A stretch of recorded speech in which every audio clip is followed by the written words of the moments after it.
아, 오늘 제가 말씀을 이제 전하는데 조경재 집사님이 잠깐 좀 이따 설교 끝난 다음에 아, 요새 굉장히 좀 힘든 부분이 있었는데 중보기도를 통해서 하나님이 어떻게 역사하시는지 그 부분을 오늘 잠깐 이렇게 간증을 우리가 듣는 시간을 갖도록 하겠습니다.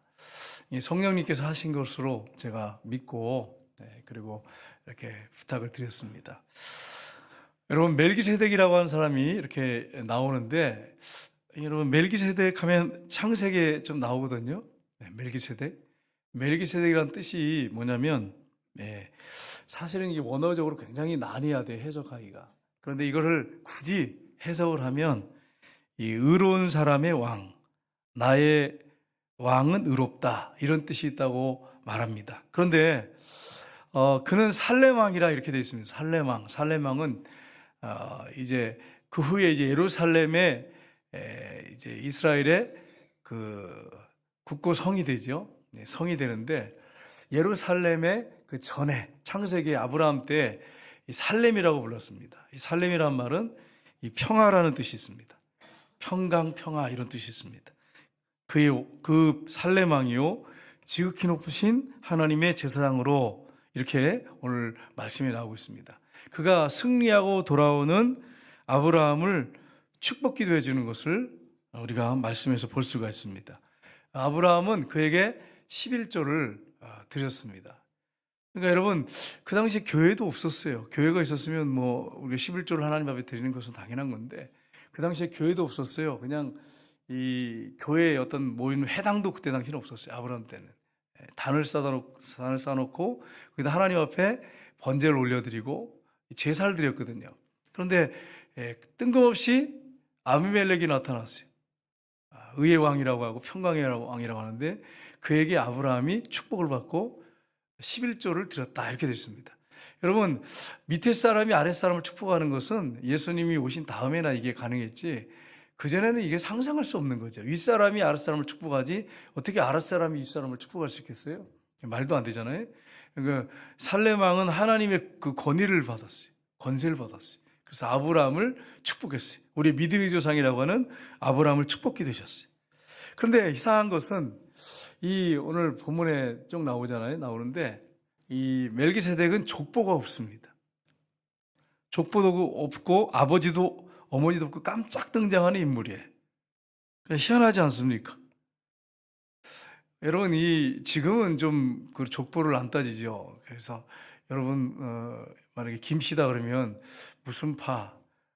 이렇게 물어보잖아요. 근데 참 이거 요즘 같으면 사용하지 않으니까 무슨 공파냐? 뭐 이렇게 물어보면 여러분 대답하시겠어요? 하시는 분도 있어요. 좀 양반집안. 근데 신경 안 써요. 김씨, 무슨 김씨에 무슨 공파냐? 뭐 이렇게 물어보면 여러분 뭐라고 대답하시겠어요? 근데 그 당시 이런 것들을 굉장히 중요시 여겼는데 아버지도 어머니도 없고 족보도 없어. 그래서 오늘 본문에 나오는데 하나님의 아들과 광불하다. 예수님은 아니에요. 예수님은 아닌데 그렇게 특별한 존재다라고 하는 것을 말씀을 하고 있습니다. 마치 예수님의 모형을 그림자처럼 보여주는 그런 인물이었습니다. 그래서 오늘 이 예수 그리스도의 모형인 이 멜기세덱을 통해서 주시는 우리가 교훈을 살펴보기 원합니다. 첫 번째는 축복해주고 기도해주는 삶을 우리가 살아야 됩니다. 아브라함이 롯과 함께 바담이 아람이 아니죠. 어디입니까? 갈대 아우르에서 떠나서 바단 아람으로 갔어요. 거기서 같이 있다가 아버지가 죽은 다음에 롯과 함께 같이 이스라엘 땅으로 들어옵니다. 팔레스타인 땅으로 들어옵니다. 들어와서 거기서 있게 되는데 문제가 생겼습니다. 가축들이 점점 많아지니까 싸움이 벌어지는 거예요. 목자끼리 싸움이 벌어졌습니다. 그래서 아브라함의 목자와 롯의 목자가 싸움이 벌어졌어요. 그래서 아브라함이 롯을 불렀습니다. 불러서 우리가 친척인데 이렇게 싸우는 것이 합당하지 않으니까 네가 좌하면 내가 우하고 네가 우하면 내가 좌할 거다. 네가 선택해서 가라. 그랬습니다. 그랬더니 롯이 삼촌이 먼저 선택하십시오. 그럼 내가 나머지는 선택해서 가겠습니다. 이래야 되는데 그런 말이 없어요. 그래가지고 어디가 좋을까를 이렇게 쫙 봅니다. 자기 눈에 딱 볼 때 소돔 고모라 그 땅이 물도 많고 살기가 너무 좋아. 오늘날 하면 GNP가 높고 사람들이 너무 잘 살아. 아, 그쪽으로 선택하겠습니다. 그리고서는 그쪽으로 갑니다. 근데 여러분, 여기서 우리가 뭘 배울 수 있냐면, 성경의 전체적인 내용에 보시면 아시겠지만 눈으로 보기 좋은 것을 선택하시면 안 돼. 눈으로 보기 좋은 거 선택하시면 안 돼. 물론 이왕이면 눈으로 보면 좋죠. 보기 좋으면 좋은데, 하나님은 우리에게 그렇게 선택하기를 원하시지 않으십니다. 눈으로 보기 좋은 걸 선택하기를 원하시는 게 아니라 하나님의 뜻이 어디 있느냐를 따라서 기도하는 가운데 선택하기를 원하신다고 하는 것입니다. 그래서 여러분이 혹시 선택한 일이 있거든 눈에 보기 좋은 것을 선택하지 마시고, 기도하는 가운데 하나님께서 여러분에게 인도하신 대로 선택하시기를 주님으로 축복합니다. 성경이 그렇게 되어 있어요. 전체 창세기부터 쭉 한번 보세요. 눈에 보기 좋은 대로 선택하라고 하시지 않습니다. 하나님의 뜻에 맞게 선택하라고 말합니다. 선택에 갔습니다. 근데 어떻게 했습니까? 소돔 고모라 땅이 여러분 아시겠지만 동성애 천지였어요. 멸망받기 전이었어요. 근데 살기가 너무 좋은 땅이었어요. 그 당시에 보면 이제 선진국, 오늘날로 하면 선진국 같이 잘 산 나라예요. 주변들은 좀 후진국, 중진국이 있는데 그렇게 잘 살았어요. 거기 갔는데 결국 어떻게 됐어요? 하늘에서 불 내려갖고 하나님께서 아무것도 가지지 못하고 도망쳐 나왔어요. 그러니까 여러분, 우리가 이런 걸 보면서 눈에 보기 좋은 대로 선택해서는 안 되고 하나님의 인도 따라서 하루하루 살아야 된다고 하는 것을 우리가 배울 수 있습니다. 근데 그곳에 들어갔는데 문제가 뭐냐? 내왕이 쳐들어왔어요. 연합해가지고. 그래서 소돔 고모라에 있는 롯과 아내와 그 처자식을 다 끌고 갔어요. 재물을 딱 끌고 가버렸습니다. 그런데 아브라함이 집에서 길리던 318명, 훈련시켰던 18명을 데리고 쫓아갑니다. 쫓아가가지고 거기서 밤에 다 잠잘 때, 아마 새벽인 것 같은데 다 잘 때 급습을 해가지고 싹 찾아가지고 돌아옵니다. 창세기 보면 나와요. 찾아왔는데 창세기 14장 18절 19절 보십시오. 이렇게 되어 있습니다. 같이 읽겠습니다. 살렘왕 멜기세덱이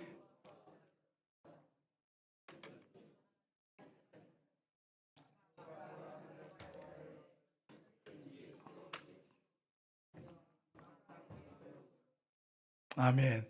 살렘왕이 멜기세덱이 떡과 포도주를 가지고 나왔으니 그는 지극히 높으신 하나님의 제사장이었더라, 이렇게 있습니다.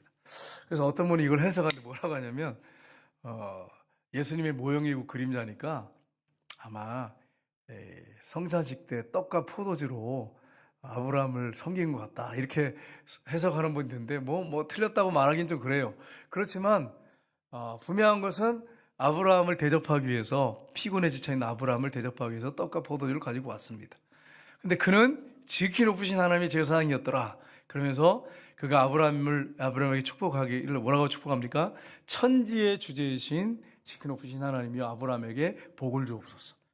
거기서 축복 기도를 해주는 것을 우리가 볼 수가 있습니다. 여러분, 우리가 이 땅에 살아가는 동안에 우리가 믿음으로 살아갈 때 우리에게는 다른 사람을 축복할 수 있는 권세를 하나님이 저와 여러분께 주셨어요. 우리 안에 누가 계십니까? 예수님이 계시기 때문에 여러분이 다른 사람들을 위해서 축복하고 그 다른 사람을 위해서 가정을 위해서 평화를 빌기를 주님이 원하신다고 하는 것을 여러분 기억하시고, 여러분 주변 사람들을 위해서 축복 기도해 주시고 기도해 주시고 또 그 가정을 위해서 평화를 비는 역사들이 있기를 주님으로 축복합니다. 또 어려운 형편에 있는 분들을 위해서 우리가 중보 기도하는 거 정말 필요합니다. 하나님이 기뻐하는 일입니다. 히브리서 7장 1절 본문에 보시면 같이 읽겠습니다. 이 멜기세덱은 살렘 왕이요 지극히 높으신 하나님의 제사장이라. 여러 왕을 쳐서 죽이고 돌아오는 아브라함을 만나 복을 빈 자라. 이렇게 분명하게, 우리 창세기하고 거의 똑같죠, 문장이. 하나님 앞에 서 있는 그런 제사장인데, 왕이고 제사장인데, 여러분 특별하죠. 왕인데 또 제사장이야. 근데 여러분 유대인이 아니야. 히브리인이 아닙니다. 이방인이에요. 근데 이방인인데 왕이고 또 제사장이에요. 참 특별하죠. 뒤에 우리가 살펴보겠지만 욥도 마찬가지. 욥도 이방인이었어요. 아브라함 시대 사람이에요.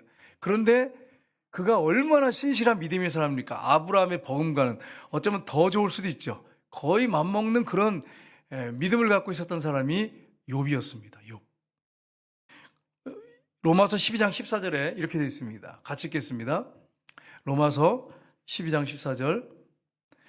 너희를 박해하는 자를 축복하라. 축복하고 저주하지 말라. 아멘.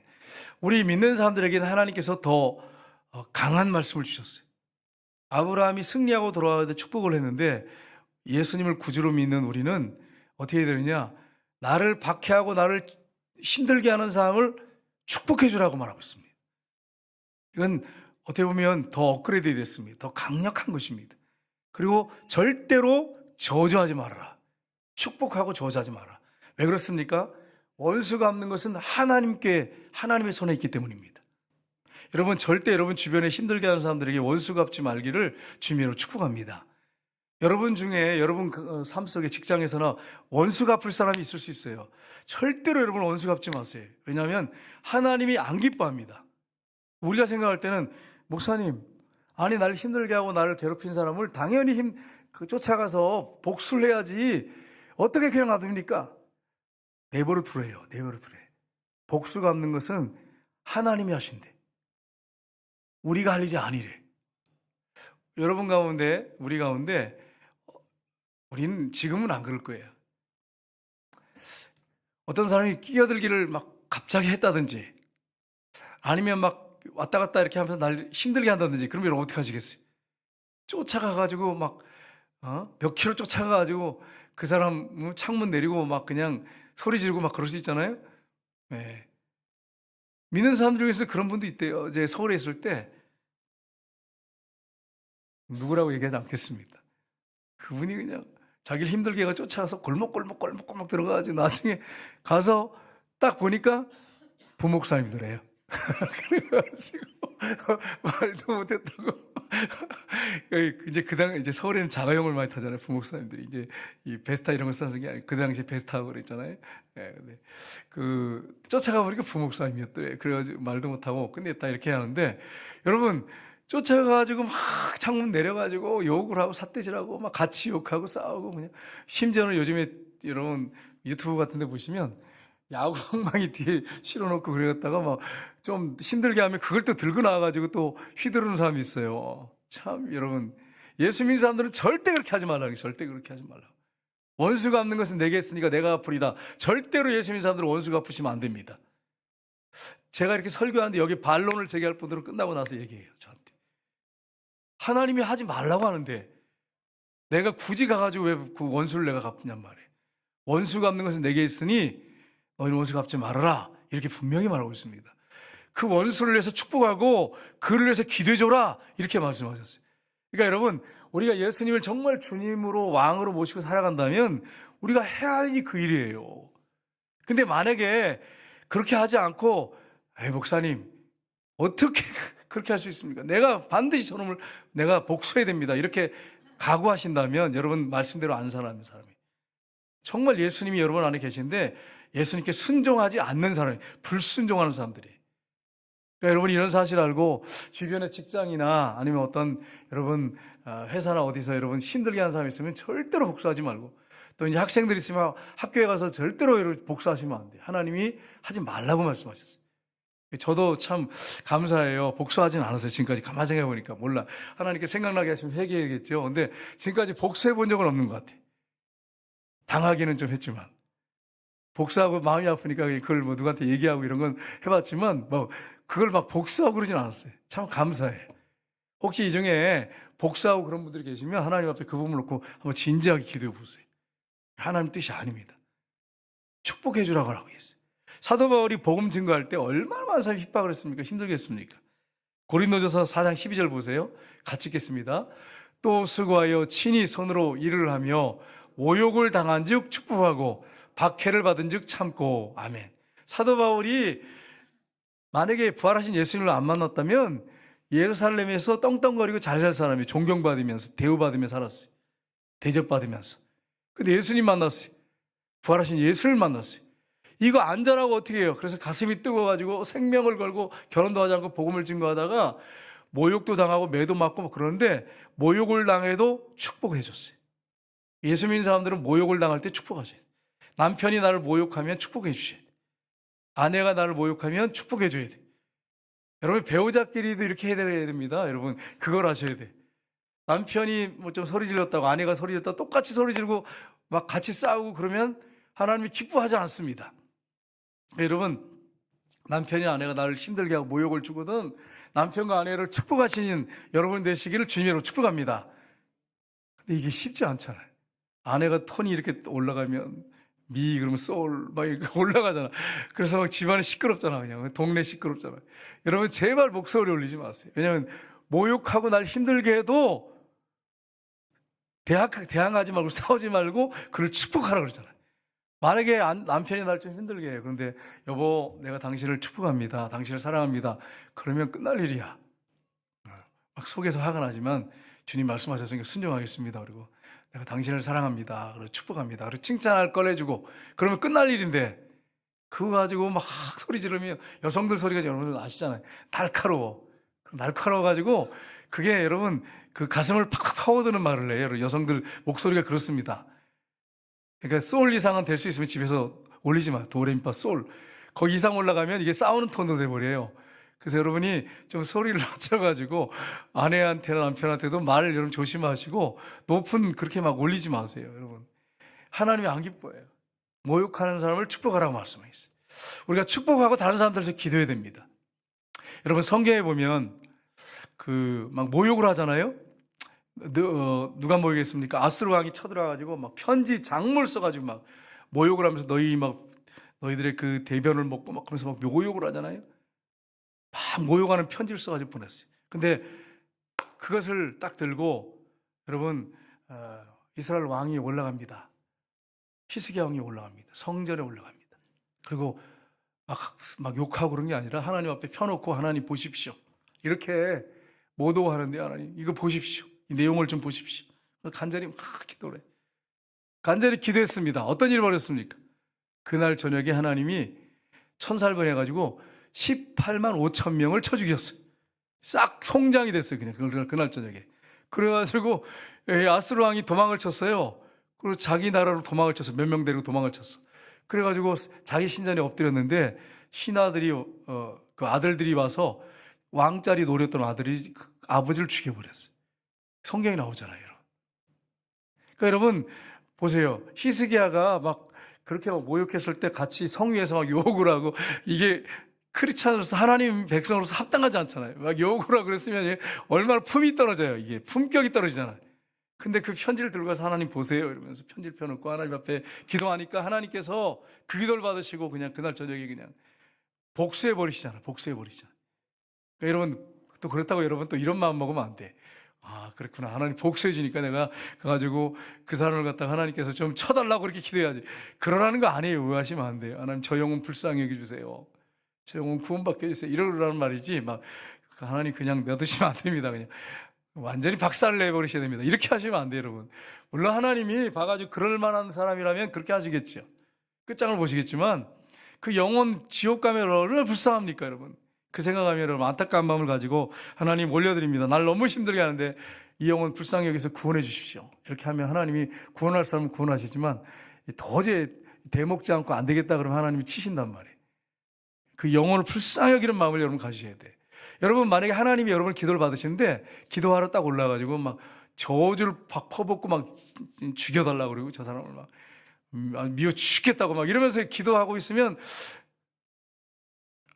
이게 여러분 하나님이 직접 이렇게 눈을 뜨고 날 보고 계세요 지금. 그렇게 기도하면 여러분 이상하지 않으세요?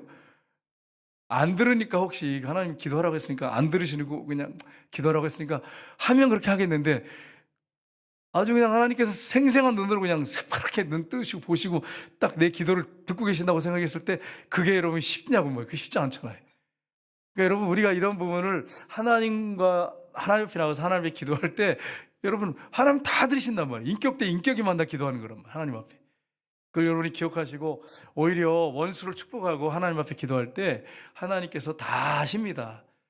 우리 뼛속까지 알고 그 사람의 형편처지 뼛속까지 다 알아요. 그러니까 그 사람 도저히 안 되겠다고 하면 하나님 치십니다. 우리가 그렇게 할 필요가 없어요. 주님이 손을 대십니다. 그렇게 축복하라고 하고 말씀했으니까 절대로 여러분 원수 갚지 마세요. 제가 이제 이렇게 서울에 있을 때 보니까 어떤 분이 딱 눈빛을 보니까 도끼가 막 들어있어요. 왜 그럴까? 왜 저렇게 눈에 도끼가 들어있을까? 그래가지고 신방을 가서 이제 물어보니까 막 미운 거야. 그 사람이 너무나 미운 거야. 그러니까 막 눈에 도끼가 막 들었어. 막 살기가 돌아. 막 이런 눈은 크리스찬의 눈이 아니잖아요. 하나님 기뻐하는 눈이 아니잖아요. 아, 예수 믿는데 막 눈에 살기가 돌아요. 이러면 여러분 이게 얼마나 이게 부끄러운 일이에요. 정말 사랑이 흘러 넘치는 눈, 감사와 기쁨과 평화가 넘치는 눈, 그런 눈이 되지 않겠습니까? 여러분과 제가 그런 마음을 가지고 여러분 다른 사람을, 원수 같은 사람들을 축복하고 다른 사람을 위해서 기도하며 살기를 주님으로 축복합니다. 우리가 합심하여 기도하는 기도는 강력합니다. 그래서 우리 조경재 집사님 아까 나와서 좀 이따가 간증하시겠지만 하나님이 다 받으세요. 합심하여 기도할 때는 받으십니다. 두 사람이 땅에서 합심하여 무엇이든지 구하면 하늘에 계신 내 아버지께서 저들을 위하여 이루어주시리라, 그렇게 말씀했어요. 그러니까 여러분이 합심해서 주변에 어려운 분 있으면 같이 기도하셔야 됩니다. 두 번째는 하나님 앞에서 믿음으로 살아야 합니다. 아브라함이 이 살렘왕 멜기세덱에 10분의 1을 주었습니다. 멜기세덱이 어떤 사람입니까? 그 역사적인 인물입니다. 그냥 가상인물이 아니에요. 역사적인 인물입니다. 예수님은 아닙니다. 오늘 히브리서 7장 2절 하반절 3절을 보시면 이렇게 되어 있습니다. 같이 읽겠습니다. 그 이름을 해석하면 먼저는 의의 왕이요, 그 다음은 살렘 왕이니 곧 평강의 왕이요, 아버지도 없고 어머니도 없고 족보도 없고 시작한 날도 없고 생명의 끝도 없고 하나님의 아들과 닮아서 항상 제사장으로 있느니라. 아멘. 여러분 여기 해석하면 뭐라고 되어 있습니까? 의의 왕이고 살렘은 평강의 왕이에요. 그런 말이에요. 곧 평강의 왕이요 그랬죠. 평강의 왕이란 말이에요. 근데 여기 보시면 아버지도 없고 어머니도 없고 족보도 없고 시작한 날도 없고 생명의 끝도 없고 언제 죽었는지도 없어요. 하나님의 아들과 닮아서 항상 제사장으로 있느니라. 여러분 레위 가문의 제사장들은요, 아버지가 죽잖아요. 그러면 아들이 제사장직을, 대제사장직을 물려받았습니다. 제사장도 마찬가지예요. 아버지가 죽으면 아들이 제사장이 됐습니다. 그런데 멜기세덱은 특별해요. 아버지도 없고 어머니도 없고 나중에 아들이 물려받았다 그런 것도 없어요. 이방인이잖아요. 그러니까 정말 하나님의 아들을 닮아서 항상 지금도 제사장으로 있다는 거예요. 여러분 레위 지파는 어떻습니까? 레위 지파는 계속 이어서 제사장을 아들 손자 이렇게 해가지고 하다가 어느 기점에 사라져버렸어. 근데 그런 것도 없어. 하나님의 아들과 닮았다 이렇게 말하고 있습니다. 히브리서 5장 8절 10절을 보시면 같이 읽겠습니다. 하나님께서 멜기세덱 반차를 따른 대제사장이라 청하심을 받으셨느니라. 아멘. 하나님께 멜기세덱의 반차를 따른 대제사장이라, 예수님을 말합니다. 멜기세덱이 대제사장이라고 말하고 있습니다. 왕이고 대제사장. 예수님이 하나님께 멜기세덱의 반차를 따른 대제사장이라는 칭함을 받으셨느니라. 예수님은 레위 지파가 아니에요. 레위 지파.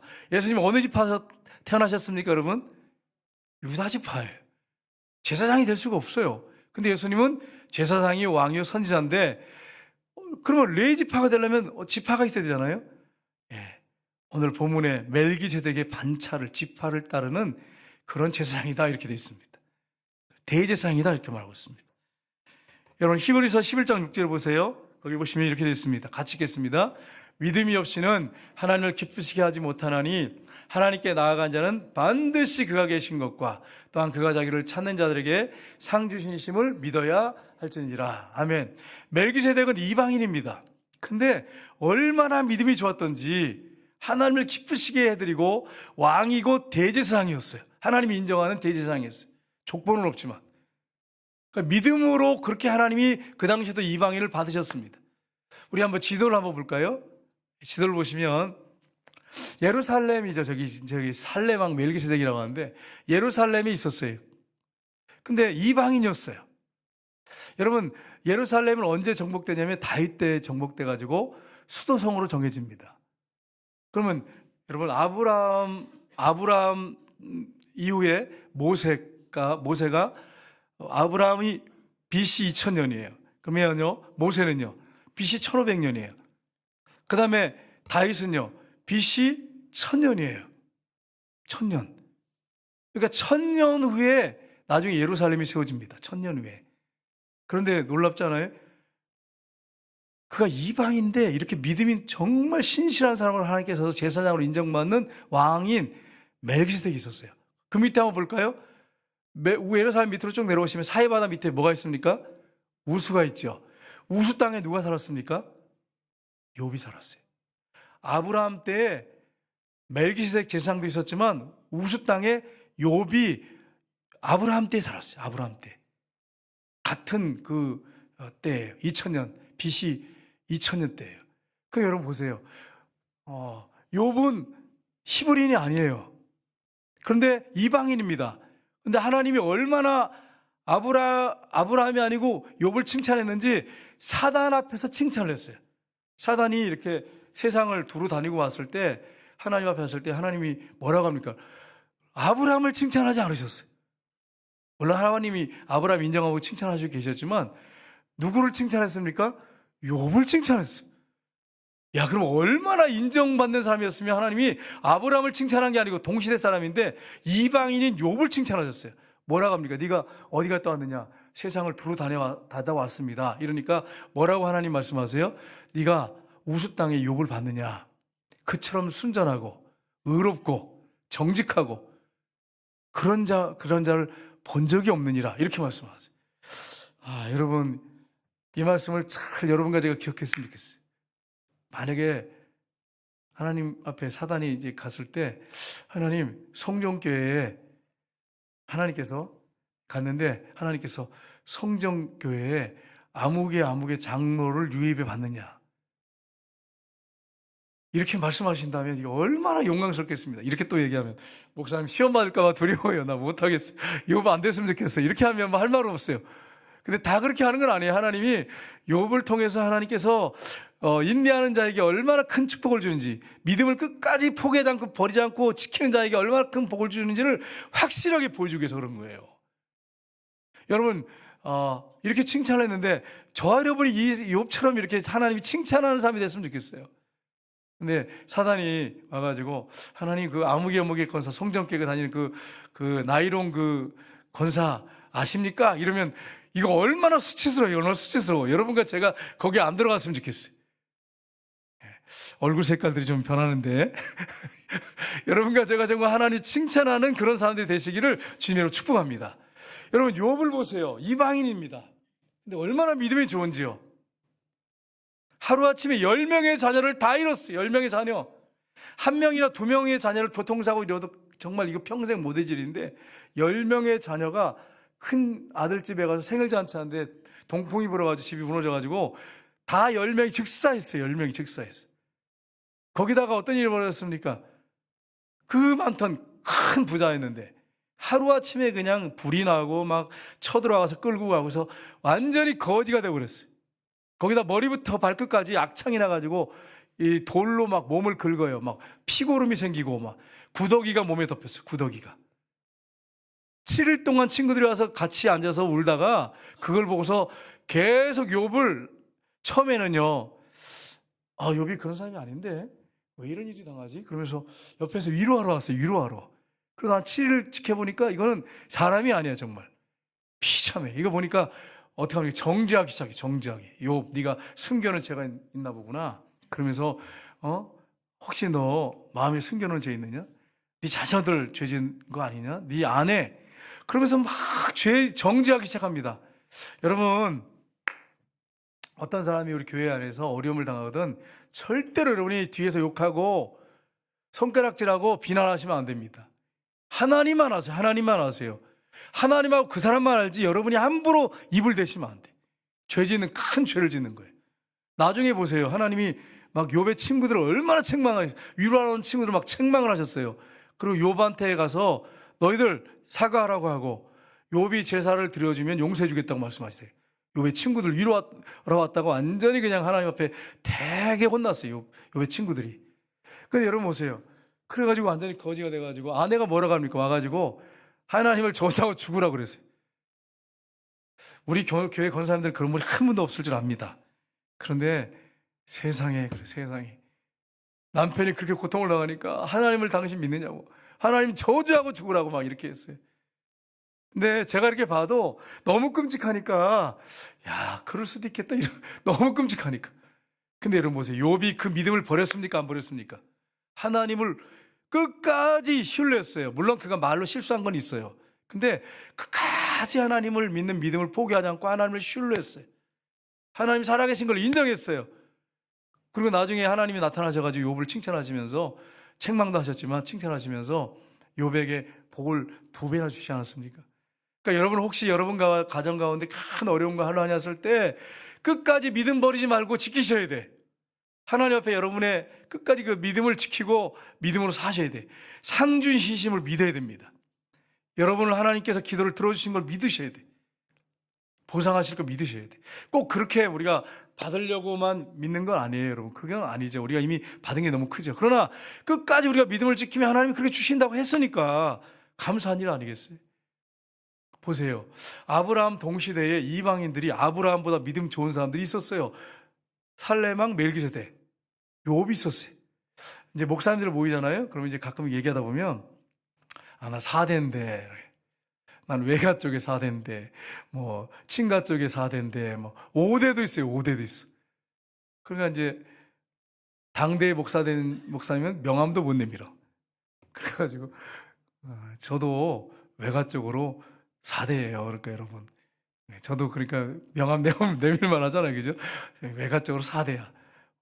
그러니까 여러분, 목사님들 중에 당대의 목사님 되신 분들은 말도 못해, 별로. 그리고 얘기 쭉 나오면 얘기도 못해, 그냥. 근데 여러분, 3대, 4대도 중요해요. 5대도 중요하고 6대도 중요할 수 있습니다. 근데 더 중요한 것은 지금 현재 내가 하나님을 신실하게 믿고 있느냐, 이게 더 중요해. 그러니까 여러분, 제발 부러워하지 마라. 못해 보세요. 못해들 보면은 꽉 보면은 못해 그래서 못해잖아. 다 못한데 이것도 못하고 저것도 못하고 못해요. 근데 어떤 분들 보면 못해가 아닌데 뭐 신실해, 그냥 믿음으로 그냥 막 밀어붙이고 막 하잖아요. 여러분, 하나님 앞에 우리가 2대냐 3대냐 4대 중요한 게 아니고 내가 지금 믿음 생활 잘하고 있느냐, 이게 더 중요해. 이게 더 중요해. 여러분, 신실하게 하나님 믿음을 보이고 여러분 하나님이 칭찬할 수 있는 믿음이 다 되시기를 주님으로 축복합니다. 지금까지는 안 그랬을지라도 오늘부터 정말 열심히 하나님, 내가 신실하게 하나님 앞에 서 있겠습니다. 말씀 붙잡고 살겠습니다. 믿음으로 살겠습니다. 결단하고 살겠습니다. 원망불평하지 않고 주님 의지하고 살겠습니다. 이런 각오로 오늘 저녁부터, 아주 내일부터 하지 말고 오늘 저녁부터 각오하고 믿음 생활 하시기를 주님으로 축복합니다. 여러분, 하나님이 보세요. 3대 4대 아니잖아요. 그렇게 신실한 사람들 있잖아요. 아버지도 없고 어머니도 없고 족보도 없어요. 근데 얼마나 신실해요, 멜기세덱이요. 욥 보세요, 욥. 그 아버지가 뭐 몇 대 아니잖아요. 하나님 그 아버지가 예수 믿는 거 아니에요. 당대의 욥은 당대. 그런데 여러분, 얼마나 신실합니까? 여러분, 꿀릴 거 하나도 없어요. 세 번째는 11조 생활을 바로 해야 됩니다. 아브라함이 노량물 중에 모든 것의 11조를 그에게 드렸다고 되어 있습니다. 2절에 보면, 4절에도 이렇게 말씀하고 있습니다. 같이 읽겠습니다. 이 사람이 얼마나 높은가를 생각해 보라. 조상 아브라함도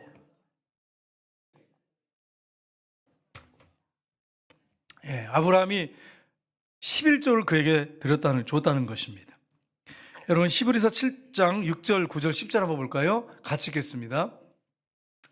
레위 족보에 들지 아니한 멜기세덱은 아브라함에게서 10분의 1을 취하고 약속을 받은 그를 위하여 복을 빌었나니, 또한 10분의 1을 받은 레위도 아브라함으로 말미암아 10분의 1을 바쳤다고 할 수 있나니, 이는 멜기세덱이 아브라함을 만날 때 레위는 이미 자기 조상의 허리에 있었습니다. 아멘.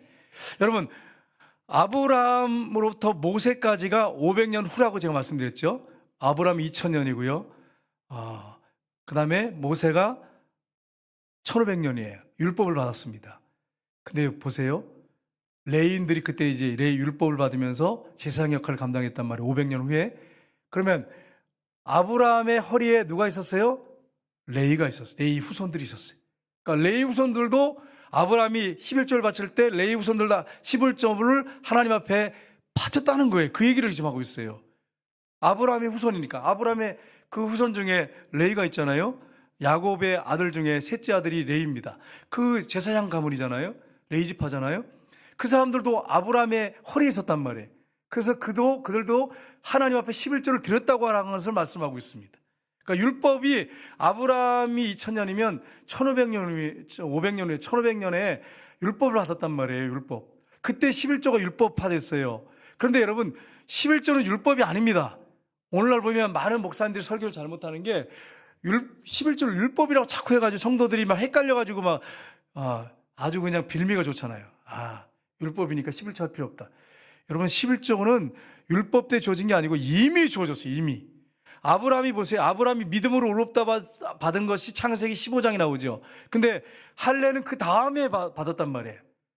그의 믿음을 하나님 인정한 다음에 인쳐지는 것으로 할례를 받았어요.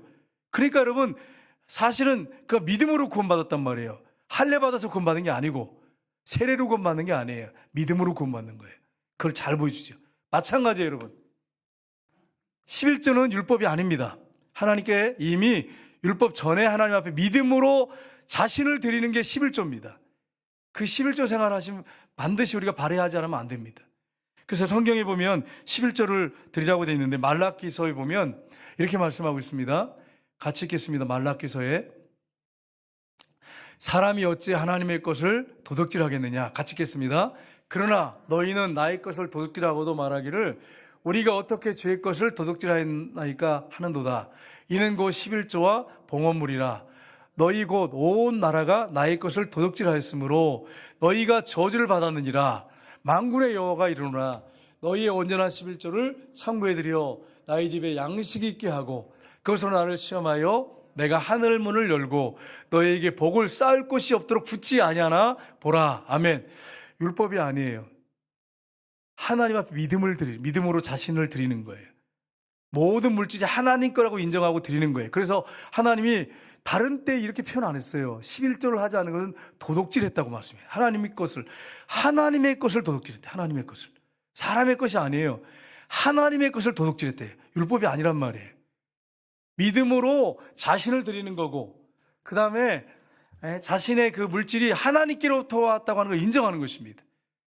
이걸 여러분이 놓치시면 안 돼요. 근데 율법이라고 자꾸 그렇게 얘기해요. 예수님도 율법이라고 하지 않습니다. 뭐라고 하냐면 11조를 드리라고 말합니다. 하나님 앞에. 어디 나옵니까? 마태복음 23장 23절에 보세요. 거기 이렇게 되어 있습니다. 같이 읽겠습니다. 화 있을 진저 외식하는 서기관과 바리새인들이여 너희가 박하와 해안과 근처에 11조는 드리되 율법에 더 중요한 바 정의와 긍휼과 믿음을 버렸도다. 그러나 이것도 행하고 저것도 버리지 말아야 할지니라. 아멘. 바리새인들은 율법에 철저했던 사람들이에요. 그래서 11조라고 생각하고 이걸 철저하게 드렸대요. 박하와 해안과 근처에 11조, 최소의 11조까지 드렸다는 거예요. 그런데 뭐라고 말씀합니까? 더 중요한 바 정의와 긍휼과 믿음은 너희들 버렸지 않느냐. 이게 중요해. 너희들이 신실한 하나님 앞에 서 있는 삶이 더 중요해. 그런데 이것도 행하고 저것도 버리지 말아야 된다. 11조 드려야 된다. 예수님은 율법 시대의 사람이 아니에요. 율법은 성경에 나오잖아요. 세례 요한까지니 율법은 세례 요한까지라고 말씀했어요. 예수님 때부터는 율법 시대가 아니에요. 그런데 뭐라고 말씀하세요? 11조를 드려야 된다고 분명히 말하고 있습니다. 11조는 율법이 아닙니다. 어떤 분이요 11조를 이렇게 자기가 안 드렸대요. 안 드렸는데 왜냐하면 돈이 드리는 게 아깝잖아요, 여러분. 1,000만 원에서 100만 원 드리는 것은 그래도 좀 나은데 1억에서 1,000만 원 드리려면 여러분 한번 생각해 보세요. 이게 장난이 아니잖아요. 그래가지고 이걸 거기서 또 막 어떻게 하냐면 시험에 드니까 마음속으로 그것을 다 드리면 아깝고 막 이러니까 거기서 또 성교헌금, 감사헌금 뭐 여러 가지 헌금을 또 거기서 떼어내요. 그래가지고 11조에서 그것도 그리고서는 딱 드리는데 그거 11조지 그거 하나님 안 받으세요. 안 받으세요. 여러분 그걸 하셔야 돼요. 그걸 하셔야 돼요. 하나님은 계산이 분명하신 분이야. 우리보다 더 철저하신 분이야. 여러분 저는 이 숫자 개념이 잘 이게 안 돼가지고 참 힘들어 중에 한 사람인데 하나님은 숫자가 분명하신 분이에요. 정확하신 분이십니다. 수학을 만드신 분인데 얼마나 수학이 철저하신 분이겠어요. 철저하신 분이에요. 여러분이 하나님 거 떼어먹을 생각하시면 안 돼요. 어차피 여러분 11조를 안 드린 분도 하나님 다 걷어가십니다. 제가 지금까지 겪어본 이렇게 쭉 보면 11조를 안 드리시잖아요. 막 아껴가지고 11조 안 드리고 뭐 자기가 아깝다 그래가지고 뭐 개인적으로 쓰잖아요. 나중에 보면 어떻게든지 하나님 다 그걸 빼가십니다. 2배, 3배로 빼가 버리십니다. 11조에서. 나중에 이제 신앙 고백하시는 분들이 간증할 때 들어보면 그 얘기를 하세요. 그러니까 어떤 집사님이 자기가 11조 드린 게 아까워가지고 고민하다가 내가 이걸 드리면 안 되겠다. 너무 아깝다. 그런데 여러분 생각해 보세요. 이 집사님 무슨 생각을 했냐면 기도하는데 하나님이 내가 건강을 안 주시고 내가 일을 못하면 내가 월급 받을 수 있나? 그 생각을 딱 하니까 그럼 하나님 날 건강을 치시면 어떻게 되는 거지? 그 11조 못 드리는 거죠. 이러면 안 되지. 이래가지고 이분이 충격을 먹었대요. 그래가지고 건강을 하나님 주셨기 때문에 내가 11조를 드릴 수 있는 거구나. 그래서 이 집사님 11조를 드리셨다고 말씀하시더라고요. 여러분 그 11조 안 드리다가 하나님이 건강 치면 어떡할까요? 하나님이 우리를 사랑하시기 때문에 다루시는데 우리가 감당할 수 있는 만큼 주시지요. 하는데 진짜 건강 치시면 어떡할까요? 참 이거 한번 생각해 보실 일 아니겠어요? 다른 걸로 다 어차피 다 가지고 가세요. 어차피 하나님이 11조 계산이 분명하신 분이기 때문에 하나님 거라고 분명히 했잖아요. 도둑질 했다고 했기 때문에 어떤 방법을 통해서도 그만큼 그 액수의 더 이상을 빼가요. 2배 정도. 어떤 분들 간증하는 거 보니까 2배를 빼갔다 그러시더라고요. 하나님께서. 하나님은 분명하신 분이에요. 그냥 대충 넘어가실 분이 아니에요. 빼가십니다. 그런데 여러분 우리가 11조를 정확하게 드리지 않는다면 어떻게 하겠어요? 한번 생각해 보세요. 물론 남편이 안 믿어가지고 정확하게 못 드리는 분들은 생활의 11조라도 분명히 드리셔야 돼요. 여러분이 받은 갖고 있는 그 돈에 대해서 정확하게 11조를 드리셔야 돼요. 하나님이 도둑질했다고 분명히 말하고 있어요. 도둑질했다고. 하나님의 것을 도둑질했다고. 사람의 것을 도둑질해도 여러분 얼마나 이게 심장이 뜰 일이에요. 그래서 걸리면 어떻게 돼요? 형사처벌 받잖아요. 근데 천지를 창조한 하나님의 것을 도둑질하면 이게 한번 생각해 보세요. 하나님이 그냥 놔두셨어요? 정확하게 찾아가십니다. 어떤 방법을 통해서든지. 그러니까 하나님을 두렵게 여기시고 제가 여러분 두렵게 하려고 그런 게 아니에요. 오해하시면 안 돼. 성경이 돼 있으니까 말씀드리는 거예요. 사실요, 이 11조 설교하는 게 어렵습니다. 저도 물질이 어렵다 보니까 가난하다 보니까 잘 쉬워 헌금 설교를 안 해요. 그래서 어떤 목사님 만났더니 자기도 그렇대. 가난하게 살다 보니까 헌금 설교를 잘 못한대. 그래가지고 자기는 11조 설교를 못하겠대. 그러나 나는 해요. 있는 대로 하는데 제가 그래서 목사님 11조 설교 못하거든. 찬송가에 보면 40장에 보면 11조 찬송가가 있습니다. 이거 그냥 부르세요. 몇 번 부르세요.